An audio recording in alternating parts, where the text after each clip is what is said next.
Alright, so now I'm ready to start removing parts of my background, and I want to do things carefully so that I don't lose bits. Alright, so I've got my layer 1 here, I've got my background layer here, and background layers don't like to be edited, especially because this one shows a padlock.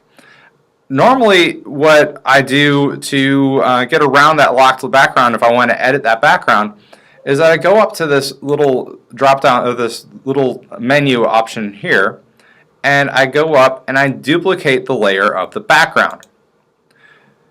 I can make a copy of that background and hit OK.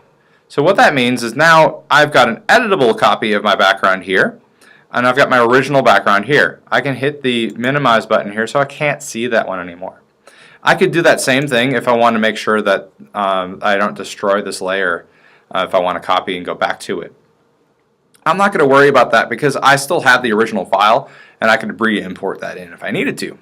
So what I want to do is I want to start getting rid of some of the background here so I can see the egg beneath it. Alright? So my first thing I'm going to do here is I'm going to switch to the lasso tool. I want to have the polygonal lasso showing. And what I'm going to do is I'm going to do a rough series of clicks and trace around. I'm doing left clicks as I go around my shape. And what I'm doing is I'm selecting around, and because I'm going onto an egg, I'm not that worried about the my hair or ears or anything like that. So now I've got a rough set of my selected line here, which I normally refer to as marching ants. So my marching ants are marching along. But that's only selected this bit on the inside. And if I go to the select pull down menu, I can switch to inverse. So inverse basically in this option means the opposite of my selection. So now I'm selected the background, but not the inside of that line. Okay? So with that selected, I can now press the delete key, and that background now goes away. The next thing I want to do is deselect my marching ants because I don't need them anymore. So then I can hit Command D or deselect. With deselect going, I'm selected on layer 1. I can double click on the name of that layer and I could call that something else like face, just to keep things simple. Alright? I can recall this layer egg. Alright, so I've got my egg layer and my face layer. So the first thing I want to do with this face is I want to move it. So if I go to the move tool, I can make sure that auto select is ticked at the top, and I click on my face and it realizes that, hey, the face is what you want. So now I'm dragging that over. Alright, but it looks like I grabbed a photo and I grabbed the scissors and I've just chopped out around it. So with that, I want to make it blend a little bit better. So what I'm going to do, I'm going to erase the edge. So I'm going to look for the eraser tool. With the eraser tool selected, my top toolbar changes and gives me some controls.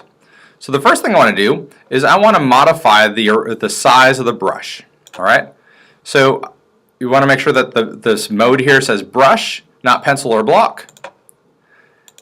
And I want to change the size of my brush. I'm going to go around something around 60 pixels, but we can change this as we go. And I want my hardness to be 0%.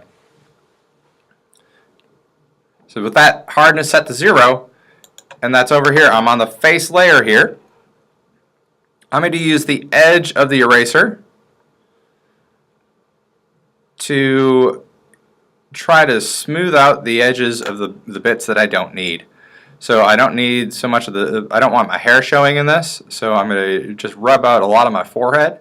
But I'm going to be careful as I come around the edge of the face because I want that all to show.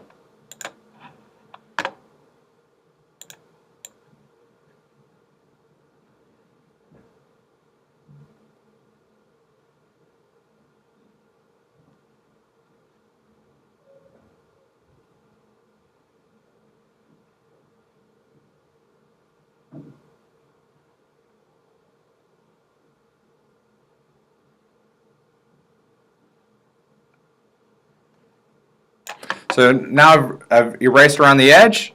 I can keep on going in a little bit.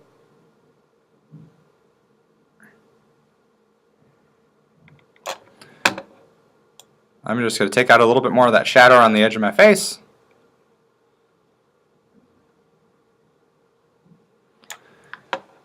I'm getting a lot closer.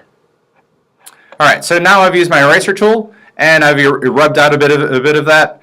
But as these are faces, we run into a few problems. Well, one is that people get particular about spots and whatnot on their face. So Photoshop gives us some wonderful tools. One is called the spot healing brush, or the healing brush tool. So I'm going to look for this little option that looks like a band-aid. I'm going to then take my cursor and look for a spot on my skin that is clear. Alright, and I'm going to hold the Option key down on a Mac and click with my left click. Basically, it's copying the texture of that spot. And then I can click over a spot that has a problem. I can remove shines on different parts of my face. If I don't like the change, I can hit the Command Z, and I can clean up some of that problem.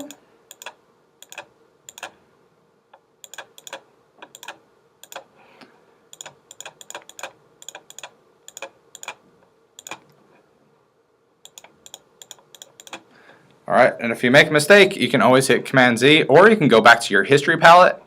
And that top edge came back a little rough for me, so I can go back in my history and remove out those changes. Alright, so I've got my face in, and in the next video I'm going to show you how to modify the coloring of that face.